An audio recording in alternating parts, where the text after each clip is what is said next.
السلام علیکم اسٹوڈنٹس. آج ہم بات کریں گے رائٹنگ سکلز کی، جو کہ بی ایس کلاسز کے لیے ایک ان کا کوڈ بھی ہے.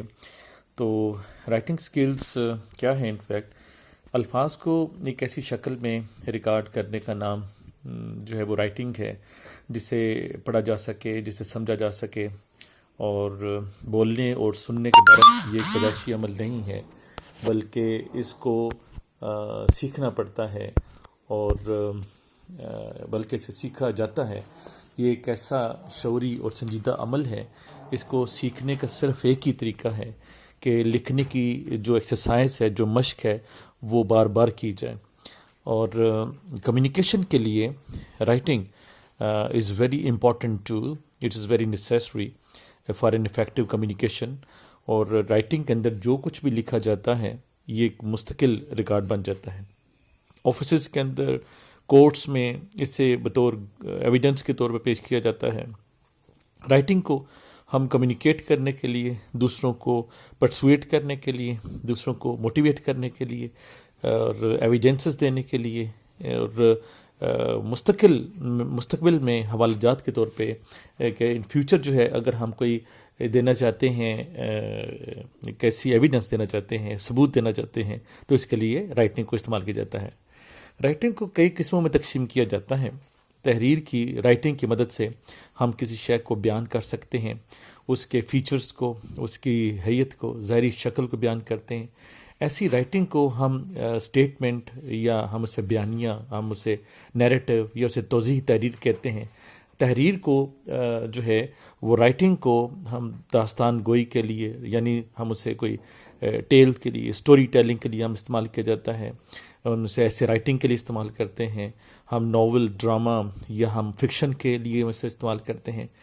ایک قسم کی اور تحریر پائی جاتی ہے جو نیوز پیپرز میں ہوتی ہے، ناولز کے اندر ہوتی ہے، رسالوں میں ہوتی ہے.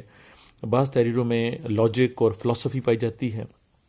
اور ان تمام رائٹنگ کی مدد سے ہم دوسرے لوگوں تک جو ہے وہ ایکسیس حاصل کرتے ہیں، ان تک کمیونیکیٹ کرتے ہیں، اور ہم اپنی کمیونیکیشن کو افیکٹو بناتے ہیں. ہم ان لوگوں تک ایکسیس جو ہے وہ اپنی رائٹنگ کے ذریعے سے ہی ہم پاسبل بنا دیتے ہیں.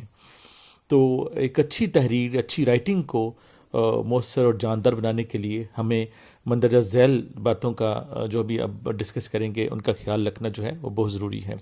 اسٹوڈنٹس یہ ذہن میں رہیں کہ یہاں پہ رائٹنگ سکل کی بات ہو رہی ہے، خوش خطی کی بات نہیں ہو رہی، بلکہ آپ جو چیز تحریر کرتے ہیں، جو رائٹ کرتے ہیں، اس میں آپ کس طرح کی ایک چاشنی پیدا کرتے ہیں، الفاظ کا استعمال کیسے کرتے ہیں، سینٹنس سٹرکچر کا، گرامر کا، اور اس کے اندر لفاظی جو ہے وہ کیسے آپ استعمال کرتے ہیں. تو جو چیزیں ہمیں ذہن میں رکھنی چاہیے رائٹنگ کرتے وقت، ان کو آپ ذرا نوٹ فرمائیں. کہ سب سے پہلے ہمیں اس بات کا خیال رکھنا ہے کہ ہم یہ تحریر، ہم یہ رائٹنگ کیوں لکھ رہے ہیں، اس کا آبجیکٹو کیا ہے، اس کا مقصد کیا ہے، اور یہ کس کے لیے لکھ رہے ہیں. اگر ہماری تحریر کا مقصد جو ہے، ہماری رائٹنگ کا مقصد بچوں تک اپنی بات پہنچانا ہے، تو ہمیں یہ یقینی بنانا ہوگا کہ اس تحریر سے جو ہم بڑوں کے لیے ہم لکھتے ہیں اس میں، اور اس بچوں کے لیے جو تحریر ہے اس میں ڈفرینس لازمی ہونا چاہیے. نمبر 2، ہماری جو رائٹنگ ہے، رائٹنگ سکل ہمارے کرتے ہوئے ہماری جو تحریر ہے، that should be concise and full of objective. اس کو بامقصد ہونا چاہیے، مختصر تحریر ہونی چاہیے. لیکن مختصر کرتے وقت ہمیں اس بات کا بھی خیال رکھنا ہے کہ ہم کوئی اس میں کوئی ایک ریلیونٹ چیز یا اس کی جو تفصیل ہے وہ اس میں ڈالنے سے ہم نہ رہ جائیں.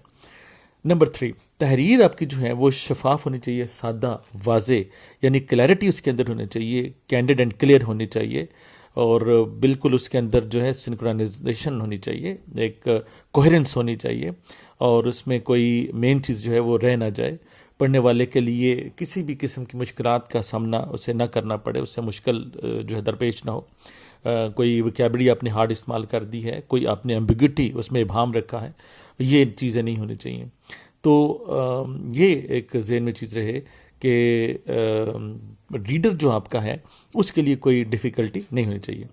نمبر 4، تحریر میں آپ نے سادہ اور عام فہم الفاظ جو ہیں، انڈرسٹینڈیبل جو ورڈز ہیں وہ استعمال کرنے چاہیے، تاکہ ریڈر جو ہے وہ بار بار ڈکشنری کو کنسلٹ نہ کرتا رہے. مختصر الفاظ کو طویل اور مشکل الفاظ پر جو ہے وہ ترجیح دینی چاہیے. آپ مختصر الفاظ استعمال کریں, مختصر سینٹینسز استعمال کریں, ایزی سینٹینسز استعمال کریں, ایزی وکیبلری استعمال کریں, تاکہ آپ اپنے ریڈر کو جو ہے وہ مشکل میں نہ ڈالیں. نمبر 5, رائٹنگ کے اندر ہم جو لینگویج استعمال کرتے ہیں وہ بھی انڈرسٹینڈیبل ہونی چاہیے, عام فہم ہونی چاہیے, عام شعور کا, عام فہم کا, ادراک کا جو ریڈر ہے وہ اس کو سمجھ سکے. اس میں مقامی بولی, اس میں مزدوروں کارکنوں کی بولی جسے ہم سلینگ کہتے ہیں وہ موجود ہونی چاہیے.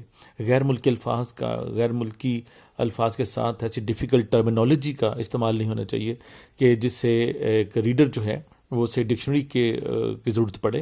اگر وہ ڈکشنری کو استعمال کرتا ہے تو اسے ڈکشنری کے اندر وہ ورڈ نہیں ملتا, تو یہ اس سے جو ہے وہ آپ کی رائٹنگ تو جو ہے وہ اچھی ہو جائے گی, ریڈر کے لیے مسئلہ بن جائے گا. اگر ریڈر کے لیے مسئلہ بنے گا تو پھر آپ کی رائٹنگ جو ہے اس کو اچھا کنسیڈر نہیں کیا جائے گا.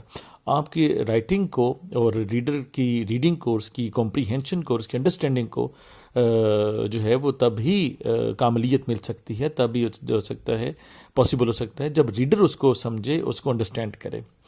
تحریر کو, نمبر 6, تحریر کو گرامر کے اصولوں کے مطابق درست ہونا چاہیے, یعنی there should not be any grammatical mistake.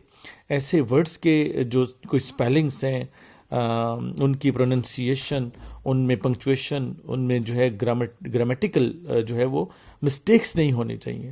Number 7, sentences کی اسکل, جو سینٹینس کی جو اسٹرکچر ہے, ان کی بناوٹ ہے, ان میں یونٹی ہونی چاہیے, اس میں کوہیرنس ہونا چاہیے, سمپلسٹی ہونی چاہیے, بریوٹی اور کنسائزنس جو ہے وہ ہونی چاہیے. تو ان تمام چیزوں کو ہم ایکسرسائز کے ذریعے سے, مشق کرنے کے ذریعے سے, پریکٹس کرنے کے ذریعے سے ہم اپنی رائٹنگ سکل کو امپروو کر سکتے ہیں. تو فردر چیزیں بھی رائٹنگ سکل کے بارے میں ہیں, وہ نیکسٹ ڈسکس ہوں گی. یہ ابھی آپ کو صرف بتانا تھا کہ رائٹنگ سکلز جو ہے وہ کیا ہیں اور رائٹنگ کیا ہوتی ہے. رائٹنگ سکلز کے لیے ہمیں کون سے مین اور امپورٹنٹ پوائنٹس میں رکھنے چاہیے جس سے ہم اپنی کمیونیکیشن کو تھرو رائٹنگ ہم اسے افیکٹو بنا سکتے ہیں.